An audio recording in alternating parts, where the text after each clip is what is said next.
Next to interpolate, Congressman Luistro. Thank you, Mr. Chair. My questions are for Major General Nolasco A. Mempin. Good afternoon, sir. Good afternoon, ma'am.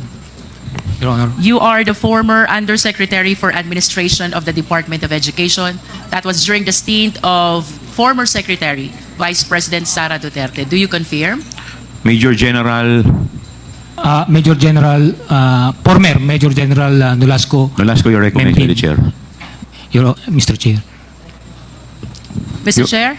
Please answer the question of Congresswoman Luistro. Yes, Your Honor. So you confirm having been appointed as Undersecretary for Administration of DepEd. That was during the time of former Secretary, Vice President Sara Duterte. Let us go back to your career in the AFP, General Mempin.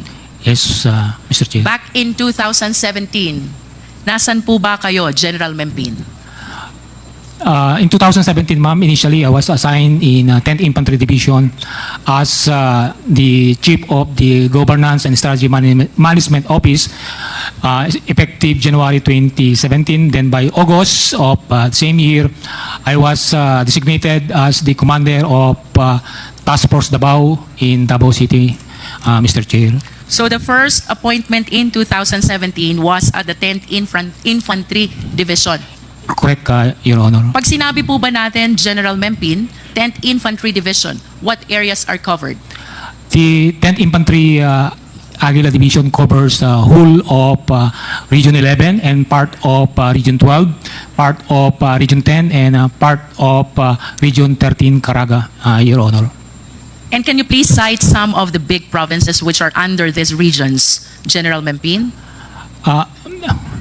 Mr. Chair, Your Honor, for Region 11, it covers Davao City, Davao del Norte, Davao del Sur, Davao Occidental, and Davao Oriental. It also includes parts of Bukidnon, but greater part of Bukidnon is under 4th Infantry Division and part of North Cotabato, ma'am. And for Region 12, General Mempin? Region 12 is a part of Cotabato, ma'am. And Region 13? Region 13 is part of Agusan Sur and a part of Surigao del Sur, ma'am. Can you please be specific about the inclusive period when you were the commander of the 10th Infantry Division, which covers regions 11, 12, and 13? I was designated as commander of the 10th Infantry Division in February of 2022 until my retirement in January 28, 2023, ma'am, Your Honor. And Earlier, you mentioned about 2017, and you were likewise at the 10th Infantry Division. What specific assignment do you have during that time? From 2017, ma'am, I was assigned as the commander of Task Force Davao, in charge of covering, actually it only covers the downtown Davao, in charge of the anti-terrorism unit of the armed forces because of the series of bombing, because Task Force Davao was established in 2003.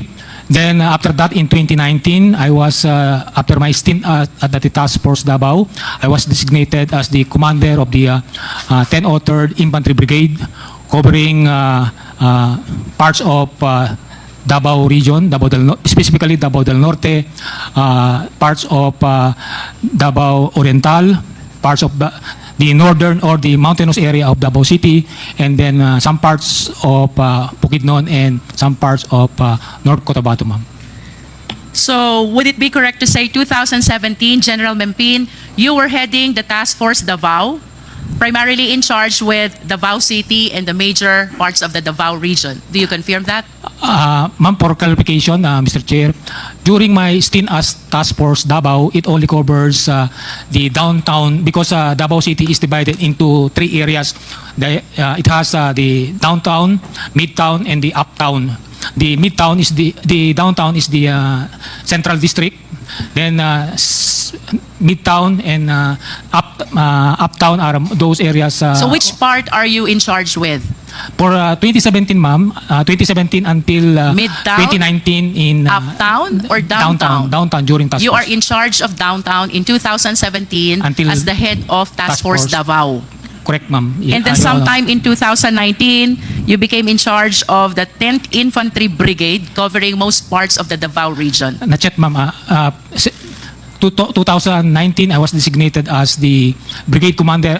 Brigade commander is under the 10th Infantry Division still, covering Davao, some parts of Davao region, specifically Davao del Norte, Davao Oriental, and not Davao Oriental, Davao del Norte. Yes, part General, of you Davao have City. stated that Yes, ma'am. already. And then for 2022, this is the time that you were in charge of the 10th Infantry Division covering the regions 11, 12, and 13. That's correct, Your Honor, Mr. Chair.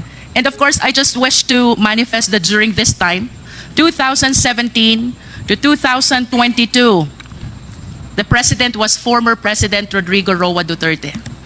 Yes, that's correct, Your Honor, Mr. Chair. And for Davao City, the mayor during that time was our Vice President Sara Duterte. That's correct, Your Honor, Mr. Chair.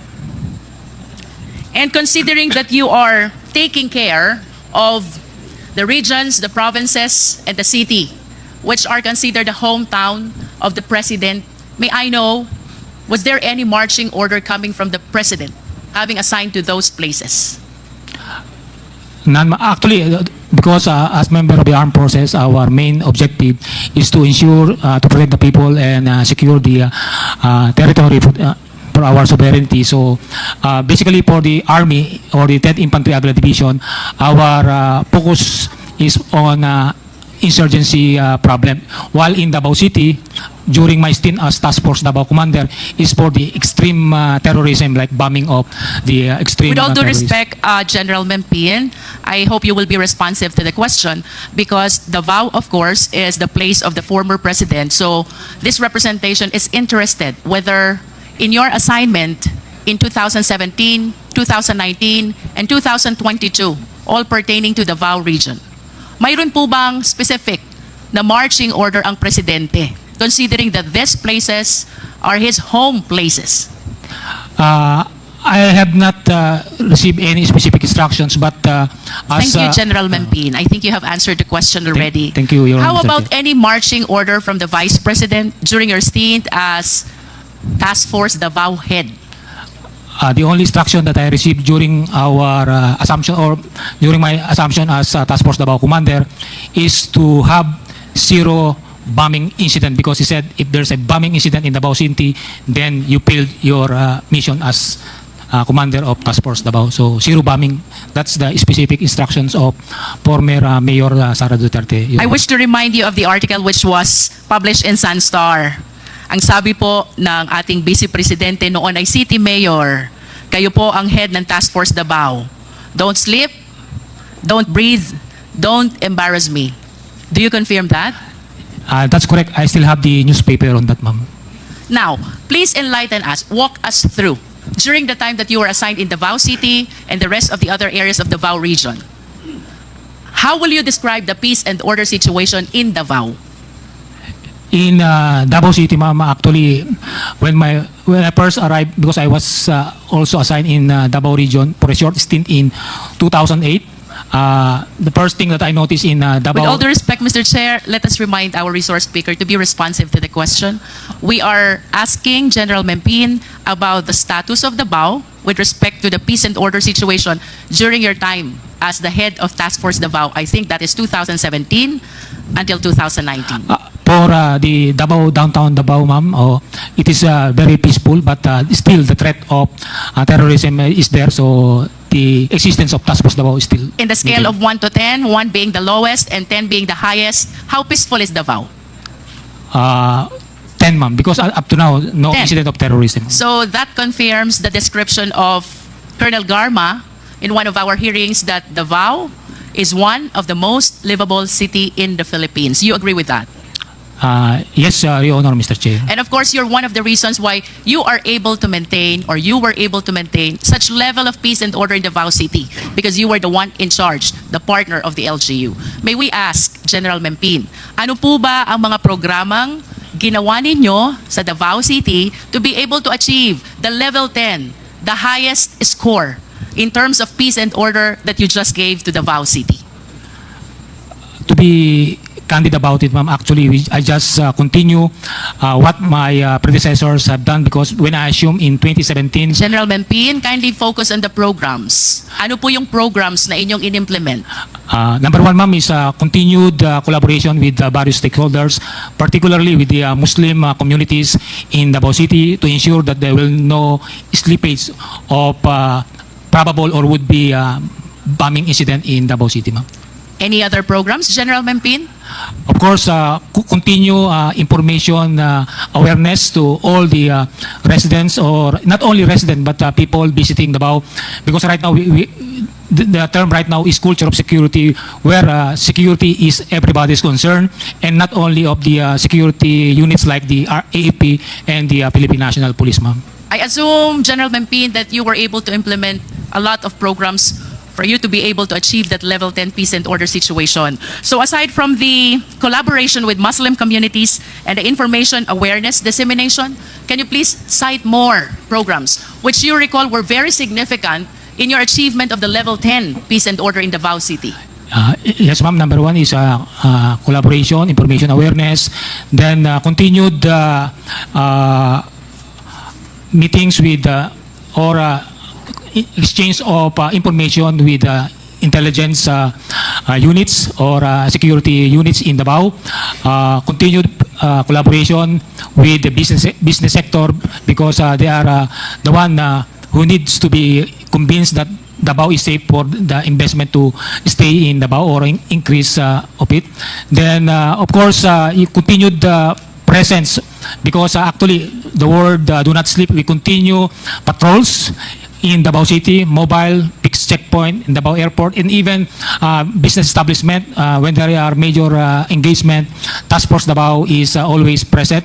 And of course, we continue to make our personnel professional, because whatever programs you have, if the people, meaning our soldiers, is not professional in handling, like for example, we always conduct checkpoint operations, and we always ask indulgence of the inconvenience that we have caused to the passenger and into the drivers entering Davao City. So that's all part of our programs to ensure that everybody is cooperating to ensure that no bombing incident will occur in Davao City. I wish to make a recap of what you said, General Mempin. You mentioned collaboration with Muslim communities, information awareness and dissemination to all residents, meetings with other intelligence units, collaboration with business and other sectors, presence of patrols, and presence with all other professionals to make sure that no bombing incident will happen in Davao City. You confirm that? That's correct, Your Honor. And these Mr. are the Chair. reasons why you were able to achieve the level 10, the highest score for the peace and order situation in Davao City. You confirm?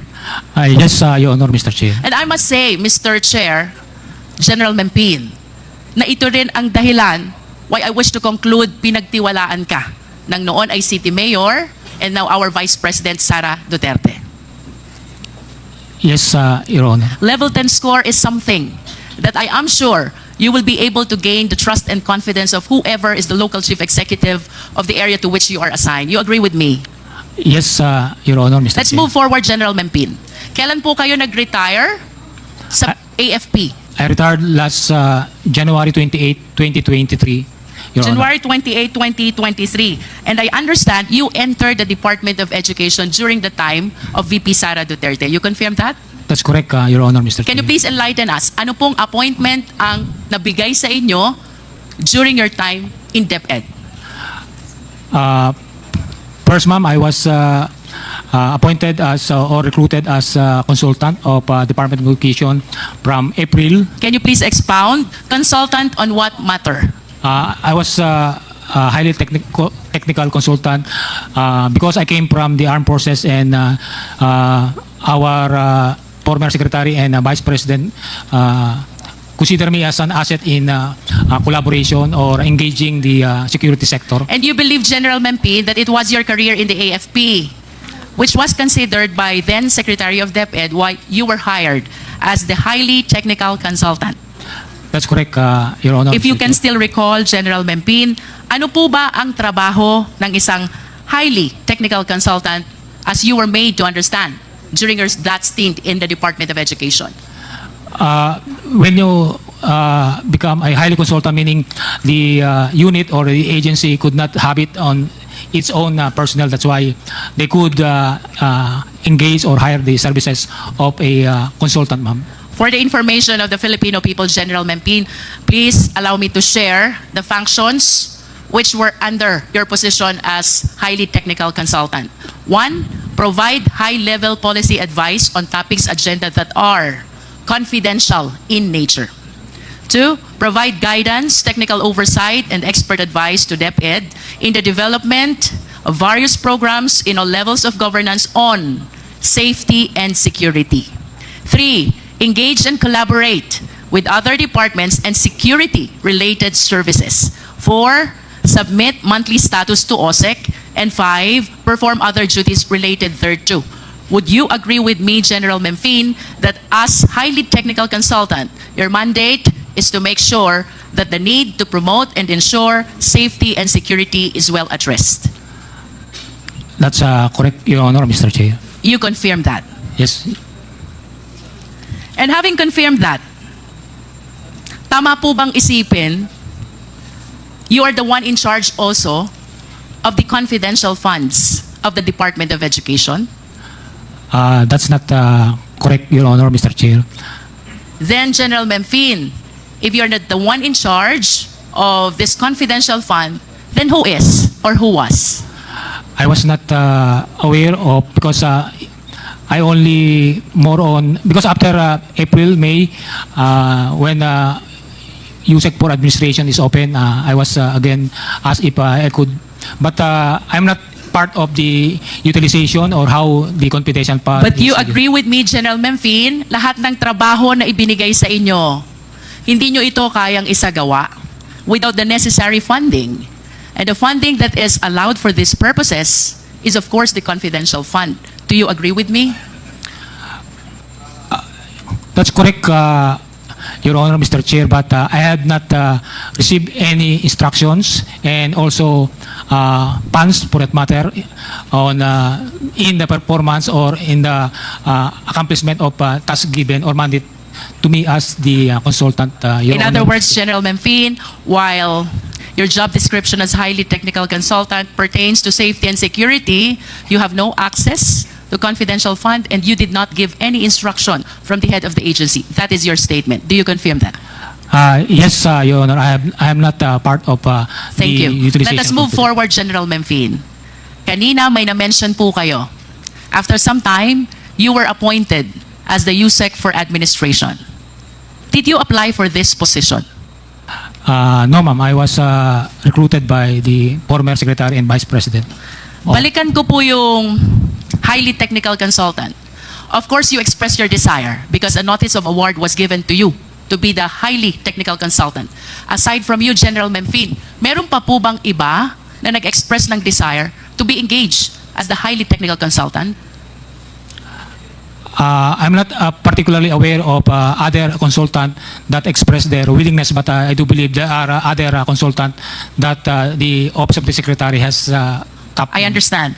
How about with respect to your appointment as USEC for administration? You said you were chosen. You confirm that? I was recruited, yes, ma'am. You were recruited. Who recruited you to become the Undersecretary for Administration? The former Secretary and Vice President, Sarah, Your Honor, Mr. Chair. And would you know why? Bakit ikaw ang napusuan, nabigyan at pagkalooban nitong pagiging Undersecretary for Administration ng Department of Education? As to the reason, the actual reason behind it, I was not aware, but I can surmise the trust and confidence that she has on me. That is maybe correct. the reason, ma'am. The trust and confidence that you were able to establish as head of Task Force Davao in 2017 and being the one in charge of the 10th Infantry Division in Regions 11, 12, and 13 were very significant, not only in your engagement as highly technical consultant, but in your appointment as well as Undersecretary for Administration of DepEd. We agree on that, General Memphine. Yes, Your Honor, Mr. Chair. As a matter of fact, to illustrate how the former secretary trusted you, may I ask, are you aware of Department Order number 78, General Memphine? Yes, ma'am. What is Department Order number 78? It's about the procurement, ma'am. With all due respect, dito po sa Department number 78, ibinibigay po ang mandato na pamunuan ang Department Computerization Program sa Program Director. You confirm this? Yes, I stand corrected, ma'am. It's about, In other TSA. words, since 2010, General Memphine, ang Department Computerization Program ay pinamumunuan ng Program Director. Ito po ang nakasaad sa Department Order number 78. But because the former secretary trusted you so much on this position of being the Undersecretary for Administration, the DepEd issued DO number 16, series of 2023. Would you like to enlighten us kung ano po itong DO 16, series of 2023? Actually, it's the revision of the Department Order 78, ma'am, Series 2010. It's actually revising the compositions of those for the To procurement be specific, General Memphine, with all due respect, ano ho ang pinaka-significant na naging pagbabago in terms of the DepEd computerization program from DO 78 to DO 16? It's not only the director who decides for the procurement of Department Computerization Program, ma'am. For the information of the committee, General Memphine, it is clear that from DO number 16, the management of the department's computerization program was transferred from the program director to the Undersecretary for Administration, and that is you, General Memphine. That is how the former secretary trusted you. A policy which has long been existing for 13 long years, 2010, was suddenly changed, transferring the management of DepEd computerization program from the program director to the office of the Undersecretary for Administration. Do you agree with me? Yes, ma'am. Ma'am, can I elaborate, Mr. Chair? Yes, please. Please continue. Actually, before the computerization program is, because actually we notice some issues in the DCP procurement, particularly in terms of the members. So, because there's a huge amount of money involved in the DepEd computerization program, so it was agreed through the executive committee as a collegial body to elevate the authority of deciding the DepEd computerization program from program director to, but basically the program director is actively involved in the decision I making. understand, General Memphine. Now let us go to the DepEd computerization program. Per fiscal year 2023, mayroon po kayong report. Ang sabi nyo, the delay and underperformance in procuring the ICT packages for 2023 were mainly due to the reconfiguration of the original specification and modifications of the package contents. You agree with this? Yes. Because this is in your report. But I wish to ask General Memphine, how come in your fiscal target versus accomplishment, kindly show on the screen, ito pong fiscal year 2023, this is your time, as the one heading the DepEd computerization program, simultaneous with you being the Undersecretary for Administration, 0% po ang accomplishment ng DepEd computerization program. Can you please enlighten us on this? Actually, ma'am, nandito po yung director ng ICTS, but to give you insight on the performance, because ma'am, when we arrived in DepEd 2023, actually it's still the 2022 DCP programs being processed because of the delay during the 2022 because of the change of the administration. So actually, ma'am, late 2023 na po na process completely yung We know why, DCP. General Memphine. Of course, we understand from the records na yung 2023 budget, hindi nyo po na-utilize, and that is the reason kung bakit naka 0% ang accomplishment rate. May we know the reason why? Because of the partly of the procurement process because it has to go to the Bids and Awards Committee, and the members of the Bids and Awards Committee is still hands in full in terms of the DCP But of course, you 2020. realize, General Memphine, the value of this DepEd computerization program with respect to the learning of the students who are supposedly relying on this. Tama po ba? That's correct, Your Honor, Mr. And to Chair. complete the picture, General Memphine, I wish to share to the committee, mayroon po kayong na-procure 44,638 ICT packages and DepEd packages sa taong 2022 and 2023. Ngunit ayon sa annual audit report ng COA, ang na-deliver nyo lang is 16,580. This is not even one half of what is supposed to be delivered. So to make it clear, General Memphine, na kapag procure po kayo ng 44,638 ICT packages, but per report of COA, ang delivered pa lang is 16,580, equivalent to 37% of the supposed accomplishment. Can you please explain this? Ma'am, Your Honor, Mr. Chair, if I may request the Director of ICTS, because I was already out of DepEd since July, so I'm not aware of the updates in terms of deliveries with regards, so that maybe General we Memphine, could have with a all due good picture. respect, the procurement happened in 2023. Yes, ma'am. Ibig sabihin, nabili na po ito. 44,638 ICT packages. You were still with DepEd. Yes, ma'am, Resigned but only last July 2024. Tama Yes, po ma'am. ba? From your perspective as Undersecretary for Administration and the one heading the DepEd computerization program, ano po ba naging appreciation nyo dito? Anong naging dahilan?